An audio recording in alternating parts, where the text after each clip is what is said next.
자녀를 망치는 지름길. 여러분, 이 주제는 정말 중요합니다. 오늘은 인간에게 가장 중요한 축복에 대해 이야기해 보려 합니다. 우리가 자녀를 올바르게 키우는 방법을 아는 것이 얼마나 중요한지 그 첫걸음이 바로 여기에 있습니다. 인간에게 있어서 최고의 벌 중 하나는 자녀를 낳지 못하는 것입니다. 그리고 살 수 있는 땅이 없는 것, 즉, 가족과 집이 없는 상태를 의미합니다. 하나님께 벌을 받으면 땅에서 쫓겨나게 됩니다.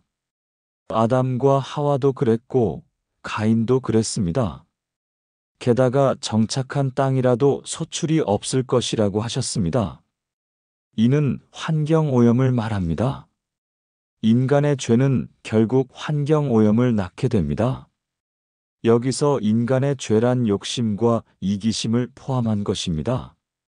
하지만 하나님을 모르는 사람들은 이러한 상황을 죄라고 생각하지 않습니다. 그들은 그저 어쩔 수 없는 과정이라고 여깁니다. 만약 이 상태가 지속된다면 아무리 과학기술이 발달하더라도 환경오염 문제는 계속될 것입니다. 환경오염의 본질적인 원인은 바로 인간의 죄에 있다는 점을 잊지 말아야 합니다. 그렇다면 우리는 어떻게 자녀를 올바르게 키우고 이 문제를 해결할 수 있을까요? 다음 이야기에서는 이 질문에 대한 심도 깊은 해답을 찾아보겠습니다. 여러분이 미처 생각하지 못했던 중요한 통찰이 그곳에 숨겨져 있습니다. 공교롭게도 자녀를 낳지 못하는 벌과 유사한 현상이 현재 우리 사회에서 발생하고 있습니다. 여러분, 특히 우리나라에서는 자녀를 낳지 못하는 것이 아니라 여러 가지 이유로 자녀를 낳지 않는 현상이 심각해지고 있습니다. 해외에서도 유사한 사례가 늘어나고 있습니다. 자녀를 낳고 양육하는 과정은 인간에게 있어 큰 기쁨과 행복입니다. 그러나 이 과정이 고통으로 여겨지는 경우도 많습니다. 그 이유는 다양하지만 그 중에서도 멘탈, 마인드, 그리고 정서적 미성숙함이 큰 비중을 차지하고 있습니다. 우리가 자녀에게 전해야 할 것은 단순한 생존이 아닙니다.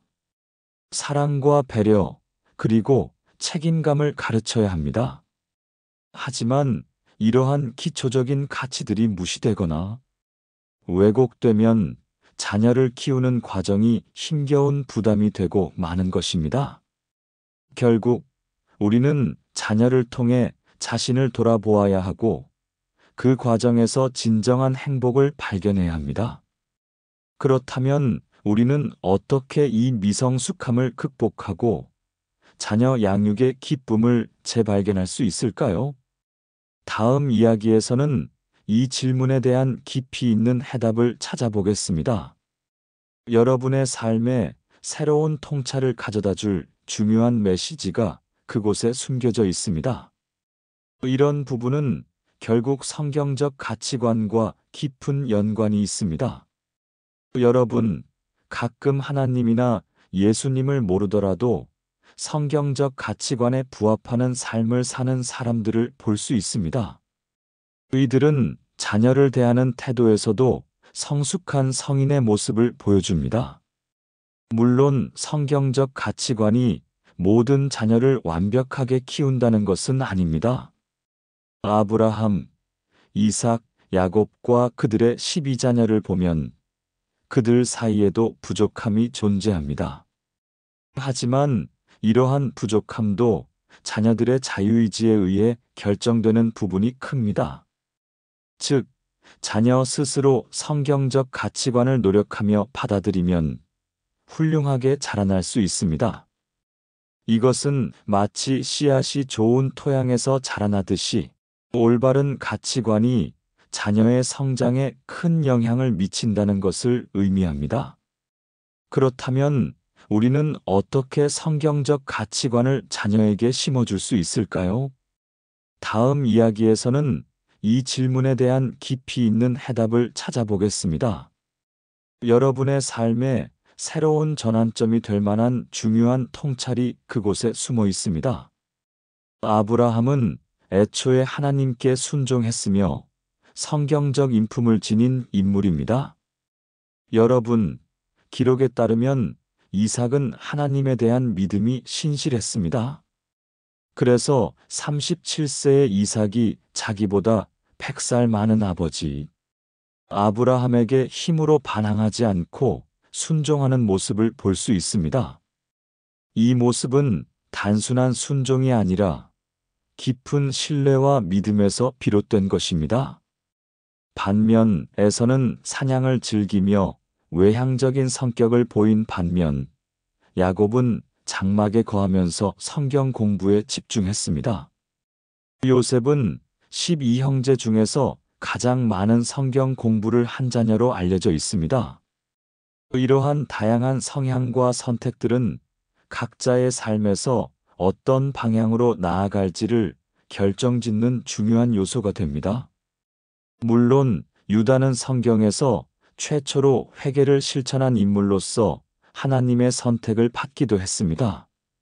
하지만 성경 공부를 했던 야곱이 남을 속이는 경우도 몇 번 있었습니다. 이처럼 성경적 가치관을 가지고 있다고 해서 모든 선택이 옳은 것은 아닙니다. 결국 자녀가 자율적으로 선택하고 성장하는 과정에서 겪는 갈등과 선택이 중요합니다. 그렇다면 우리는 어떻게 자녀에게 올바른 가치관을 심어주고 그들이 성숙한 선택을 할 수 있도록 도울 수 있을까요? 다음 이야기에서는 이 질문에 대한 심도 있는 해답을 찾아보겠습니다. 여러분의 삶에 전환점을 가져다 줄 중요한 통찰이 그곳에 숨어 있습니다. 어쩌면 모든 현상에 대해 이분법적인 인과관계만을 따지려는 것은 인간의 한계라 할 수 있습니다. 여러분, 본래 하나님께서는 인과관계를 초월한 지성을 가지고 계십니다. 그래서 우리가 함부로 섣불리 이야기할 수는 없는 것입니다. 그럼에도 불구하고 성경 공부를 하면 죄에서 벗어나는 생각과 언행을 할 수 있습니다. 이 과정이 곧 자녀에게 긍정적인 영향을 미친다는 사실을 잊지 말아야 합니다. 죄에 가까워진 사람은 자녀에게도 죄의 영향을 미치게 됩니다. 심지어는 자녀를 낳지 못하는 상황에까지 이르게 될 수 있습니다. 이렇게 자녀에게 미치는 영향은 단순히 부모의 행동뿐만 아니라 그들의 내면적인 가치관과 신념에서도 비롯됩니다. 부모가 성경적 가치관을 가지고 자녀를 양육한다면 자녀는 자연스럽게 바른 길을 선택할 가능성이 높아집니다. 반면 부정적인 가치관을 지속적으로 접하게 되면 자녀의 선택에도 악영향을 미칠 수 있습니다. 그렇다면 우리는 어떻게 자녀에게 올바른 가치관을 심어주고 그들이 긍정적인 선택을 할 수 있도록 도울 수 있을까요? 다음 이야기에서는 이 질문에 대한 깊이 있는 해답을 찾아보겠습니다. 여러분이 생각하지 못했던 중요한 통찰이 그곳에 숨어 있습니다. 자녀를 낳지 않는 가장 큰 이유 중 하나는 개인의 자유와 행복을 중요시하기 때문입니다. 여러분, 자녀에게 헌신과 희생을 하고 싶지 않다는 마음이죠. 하지만 이는 인간의 고유한 가치를 침해하는 발상입니다. 헌신과 희생은 눈에 보이는 것이고, 그로 인해 누리는 기쁨, 보람, 행복은 눈에 보이지 않습니다. 그러나 결국 눈에 보이지 않는 것이 본질이고 더 중요한 의미를 갖습니다. 반대로 자녀를 이용해 자신이 누리지 못한 것을 대신하려는 사람도 있습니다. 이 또한 하나님 앞에 죄를 짓는 행위입니다. 결과적으로 그 아이가 망가지고 부모와의 관계가 나빠지는 벌을 받게 됩니다. 이런 상황은 우리 주변에서 쉽게 목격할 수 있습니다. 부모의 기대에 부응하지 못하는 자녀는 심리적으로 고통받고 결국 가족의 화합이 깨져버리는 것입니다. 우리가 진정으로 자녀를 사랑한다면 그들을 위한 헌신과 희생이 필요합니다. 자녀는 단순히 우리의 욕망을 채우는 도구가 아닙니다. 그들은 우리 삶에 새로운 의미를 부여하는 존재입니다.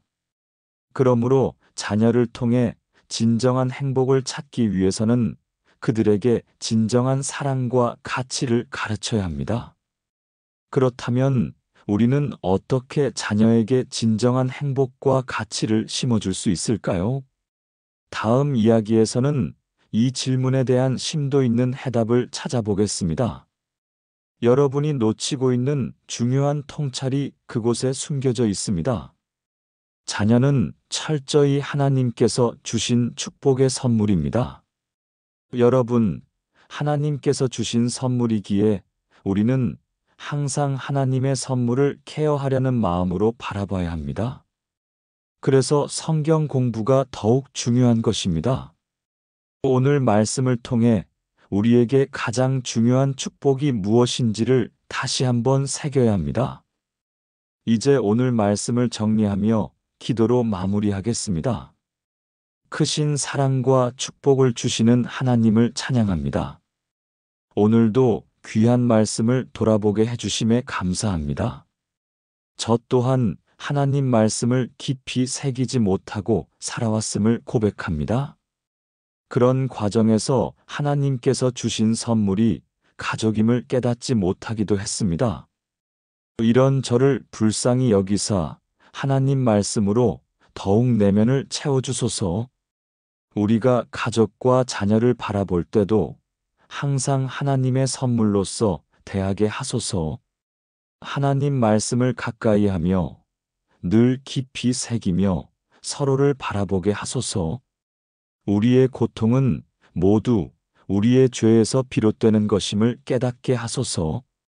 진정한 평온과 기쁨은 하나님과 함께하는 것에서 비롯되는 것임을 알게 하소서. 오늘도 우리의 기도를 들어주셔서 감사합니다. 아멘.